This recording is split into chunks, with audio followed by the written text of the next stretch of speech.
আলহামদুলিল্লাহ আল্লাহর রহমত আছে যে আমি সংসার করতে চাই না। সংসার আসলে করার জন্য তো আমি অনেক চেষ্টা করেছি। অবশেষে জামিন হয়ে গেল প্রিন্স মামুনের। এই মুহূর্তে আদালতের বারান্দায় মামুনের মা।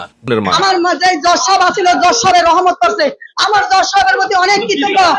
মোহনার করা দুটি মামলায় জামিন পেল মামুন। এখন কি মোহনা মামুনের সাথে সংসার করবে? সেই প্রশ্নের উত্তরে মোহনা কি বলে? বিগত আদালতকে এটাই বলেছি যে আমি সংসার করতে চাই না। অনেক খুশি হয়েছি, আল্লাহর কাছে দোয়া চাই, আল্লাহর কাছে দোয়া চাই, আদারে শুকুর আলহামদুলিল্লাহ। ইনশাআল্লাহ দুটো মামলায় জামিন হয়েছে। তবে সবাই আপনাদের কৃপা বা দোয়া, মামুনের জামিন হয়েছে, দুটো মামলায় জামিন হয়েছে। যে মামলা দিয়েছিল মোহনা তার স্ত্রী হয়ে। আমার ছেলে খুশি, আমি খুশি, আমার বউ খুশি, আমি খুশি। আমার নিয়ে যদি কোনো আমার ফ্যামিলি নিয়ে কখন চলতে কোনো সমস্যা হয়, আমার কোনো আপত্তি নাই, সমস্যা নেই। আমার বাড়ি আছে, প্রয়োজন মতন আমি আমার বাড়িতে চলে যাবো।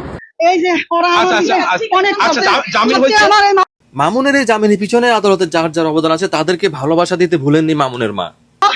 ওরা আমার কথা আমার প্রতি খেলা খেলা চেম্বারে যাই না চেম্বারে